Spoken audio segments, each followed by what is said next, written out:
हमें यह मानना संभव नहीं लग रहा है कि इसमें लिखी बातें आर्य लोगों के धर्म को अथवा धार्मिक विश्वासों को चोट पहुंचाएगी। लेखक का उद्देश्य जानबूझकर हिंदुओं की भावनाओं को ठेस पहुंचाने की बजाय अपनी जाति के साथ हुए अन्याय को दिखलाना भी तो हो सकता है।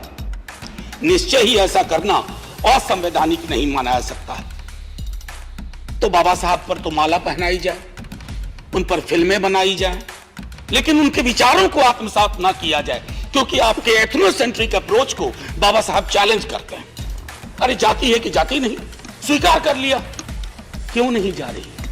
यानी कि ये प्रिविलेज का बंटवारा है। जो प्रिविलेज्ड हैं उनको खुशी है कि रिचुअल सिंबॉलिक बातें बोल करके बाकी बनी रहे जाति।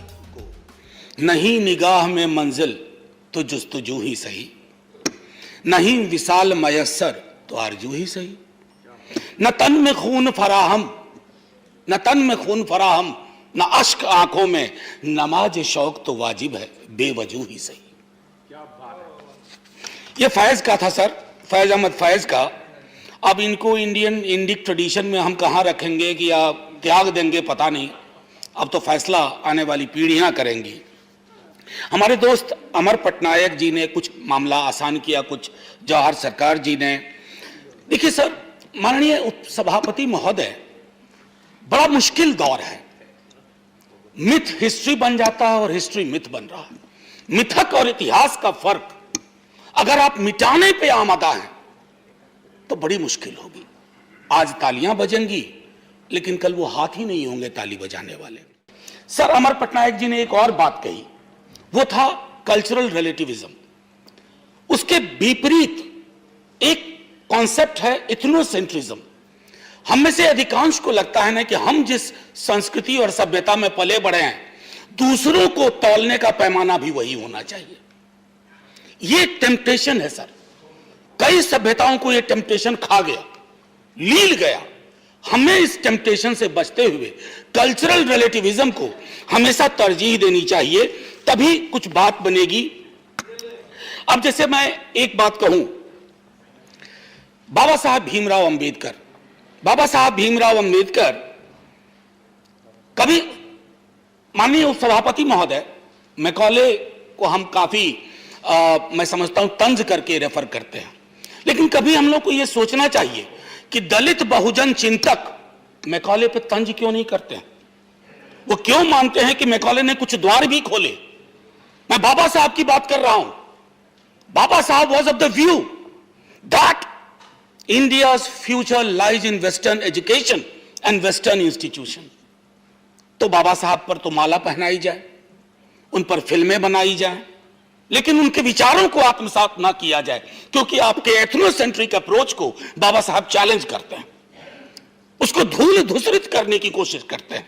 ये इस तरह के कॉन्ट्रडिक्शन में मैं समझता हूं, न सिर्फ खुद इन कॉन्ट्रडिक्शन का बाबा साहब ने जिक्र किया, बल्कि इन कॉन्ट्रडिक्शंस को एक आंदोलन, उन्होंने बिला वजह नहीं कहा था sir, educate, agitate, agitate and educate. Why? Because he knew the kind of education, जिस एक प्राचीन भारत का आप जिक्र कर रहे हैं सर, हर चीज जो प्राचीन होती है गोल्डन नहीं होती है। हम लोग सबको बताया गया कि Gupta period was the golden period of Indian history. जब फिर गौर से पढ़ा तो पता चला कि स्लेवरी तो वहीं आई थी, विमेन के स्टेटस में डिटोरिएशन वहीं हुआ। सो थ्रू यू सॉ, अगर इस सदन को, हम सबको कोई व्यवस्था बहाल करनी है ना, the golden period shall be in the future which we shall take, if not possible we shall snatch. इस नजरिए से मैं चाहता था कि एक बात रखूं सर। अतीत, अक्सर हम नॉस्टैल्जिया में जाते हैं। नॉस्टैल्जिया में कहते हैं कि प्राचीन काल में ऐसा था, प्राचीन काल में वैसा था। अब मैं जरा पेरियार को कोट करना चाहता हूं। उत्तर भारत में अभी भी बहुत कम लोग, सिवाय नाम के, उनकी रचनाओं को लोगों ने नहीं पढ़ा है। सर ये एक किताब है सच्ची रामायण, ये बैन कर दी गई थी, उनकी कई और किताबें भी बैन हुई। तो बैन होने के बाद जब लोगों ने संघर्ष किया, और तो पेरियार के बारे में इलाहाबाद उच्च न्यायालय ने क्या कहा, ये हम सबको जानना है। राकेश जी, मैं आपके समक्ष रखता हूं, हमें यह मानना संभव नहीं लग रहा है कि इसमें लिखी बातें आर्य लोगों के धर्म को अथवा धार्मिक विश्वासों को चोट पहुंचाएगी। लेखक का उद्देश्य जानबूझकर हिंदुओं की भावनाओं को ठेस पहुंचाने की बजाय अपनी जाति के साथ हुए अन्याय को दिखलाना भी तो हो सकता है। निश्चय ही ऐसा करना असंवैधानिक नहीं माना जा सकता है। ये इलाहाबाद उच्च न्यायालय का। क्या पेरियार और मैकॉले को, पेरियार का क्या मानना था? क्या हमें उस पर नहीं देखना चाहिए? बाबा साहब का क्या मानना था?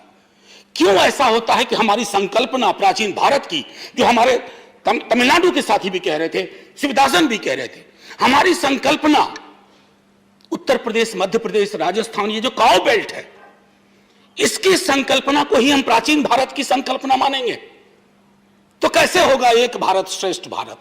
एक भारत श्रेष्ठ भारत के लिए कश्मीर से कन्याकुमारी, अगर आप कहते हैं भारत एक है, तो सांस्कृतिक विविधता और बहुलवाद के आधार पर बिना एथनोसेंट्रिक अप्रोच के हमें आगे बढ़ना होगा। सर 2 मिनट और लूंगा आज। आप बोलिए। जी सर। सर आज शुक्रवार है।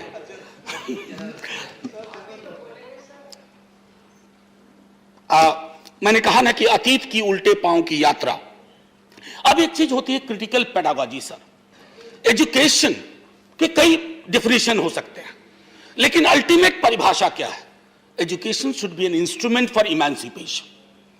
वो लोगों को आजाद करे कई तरह के बंधनों से, वैचारिक बंधन हो, धार्मिक बंधन हो, या किसी प्रकार के बंधन हो। मैं 2 चीज रेफर करना चाहूंगा यहां आपके माध्यम से माननीय सभापति महोदय। 2 किताब, एक मणिमुग्ध शर्मा ने लिखी अल्लाहू अकबर। उन्होंने अकबर को कंटेम्पररी कंटेक्स्ट में उसको समझने की कोशिश की। और दूसरा हमारे जयराम रमेश जी हैं, the light of Asia, the poem that defined Buddha. मैं आग्रह करूंगा कि उसको पढ़ा जाए, इन किताबों को पढ़ा जाए। संदर्भ व्यापक होगा सर। हम तो कहते हैं वैश्विक दृष्टिकोण के हैं। विश्वविद्यालय में विश्व शब्द क्यों पहले आता है? ऐसे ही नहीं आता है यूनिवर्सिटी का अनुवाद विश्वविद्यालय। दर्शन वैश्विक होना चाहिए, साइंटिफिक टेम्परामेंट होना चाहिए, अन्यथा तुलसीराम को जो आत्मकथाएं लिखनी पड़ी वो ना लिखनी पड़ती, ओम प्रकाश वाल्मीकि को जूठन नहीं लिखना पड़ता, और रोहित वेमुला को दुनिया से जाना नहीं पड़ता। ये हमारी हकीकत है। मैं ये नहीं कहता कि शायद आपने ये हकीकत पैदा की, लेकिन पैदा हुई इस हकीकत को के खात्मे के लिए हमने साझा रूप से कुछ नहीं किया। हम कंफर्टेबल हैं इस हकीकत से, कंफर्टेबल हो गए। अरे जाति है कि जाति नहीं, स्वीकार कर लिया। क्यों नहीं जा रही है? यानी कि ये प्रिविलेज का बंटवारा है। जो प्रिविलेज्ड हैं उनको खुशी है कि रिचुअल सिंबॉलिक बातें बोल करके बाकी बनी रहे जाति। इसी सदन में जितने लोग होंगे उनमें से कई को शिक्षा के लिए जो संघर्ष करना पड़ा होगा, हम में से बहुतों को नहीं करना पड़ा। राकेश जी को नहीं करना पड़ा होगा, मुझे नहीं करना पड़ा, क्योंकि वो जो अंग्रेजी की कहावत है ना, एक लाइन, there is nothing in name. Sir हम हिंदुस्तानी है, there is a lot in surname. नाम में नहीं है लेकिन सरनेम में सब कुछ है। सरनेम ही तय करता है कहां तक पहुंचोगे और कहां रोक दिए जाओगे। ये मैं कहना चाहता था। उसके लिए वैश्विक दृष्टिकोण, जैसे बाबा साहब अंबेडकर को आप माला पहनाएंगे,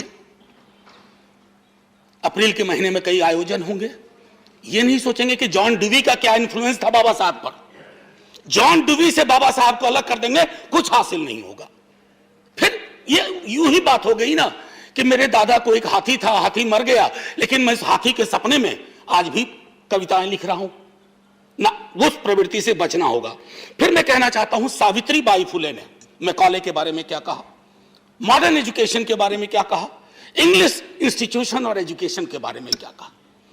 पेरियार, सावित्री बाई फुले, ज्योतिबा फुले, बाबा साहब भीमराव अंबेडकर, आप एक साझा सोच देखिए।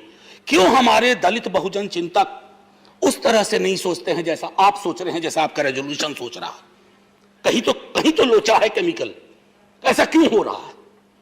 उसको एड्रेस करने की जरूरत है। सर क्वालिटी, आज भी हमारे यहां क्वालिटी ऑफ एजुकेशन की बात नहीं होती है। अक्सर हम आंकड़ों में देखते हैं कि इतना पेनिट्रेशन हुआ, इतना हुआ, ये नहीं देखते कि गुणवत्ता पे कितना काम हुआ। एक्सेस पे कितनी बात हो रही है। अभी कोरोना के दौरान डिजिटल एजुकेशन ने कैसे फिर से प्रिविलेज को और प्रिविलेज बनाया, बाकियों से सब कुछ छीन लिया। अभी बताऊं, रिसर्च की बात कर रहे हैं, एमफिल खत्म कर दिया गया सर, कोई आधार। न्यू एजुकेशन पॉलिसी आई, बहुत उसके गाने गाए जा रहे हैं, लेकिन मैं दुख के साथ कहता हूं सदन में न्यू एजुकेशन पॉलिसी पर चर्चा सर, दुख इसलिए कह रहा हूं माननीय सभापति जी, मैं आपके समक्ष इसलिए भी कह रहा हूं कि आप बहुत गंभीरता से सुनते हैं। दुख इसलिए होता है ना कि साल दर साल मुझसे पहले कई लोग बोल गए होंगे, पिछले सदन में, पिछले के पिछले में, लेकिन कुछ हमारी सामाजिक हकीकत है ना, वो जा नहीं रही है। और जब तक वो हकीकत नहीं जाएगी सर, मैं फिर से सर एक मिनट का टाइम लूंगा। मेरे साथ सर एक स्टूडेंट था, मैंने पहले भी सदन में कहा, बहुत ब्राइट स्टूडेंट था सर, 10वीं के हमसे हमेशा उसके अच्छे अंक आते थे। और वो 10वीं के बाद जब मैंने पता किया वो कहां गया, सर वो चाय की दुकान खोल के बैठ गया, क्योंकि फर्स्ट जनरेशन लर्नर था, परिवार में कोई नहीं था सर। मेरे माता पिता दोनों प्रोफेसर थे सर। संसाधन तय करते हैं, जाति तय करती है, सरनेम तय करता है ज्यादातर। ये इस हकीकत को हम सबको स्वीकार करेंगे ना, तो शायद आज नहीं तो कल हम इसका निदान खोज पाएंगे सर।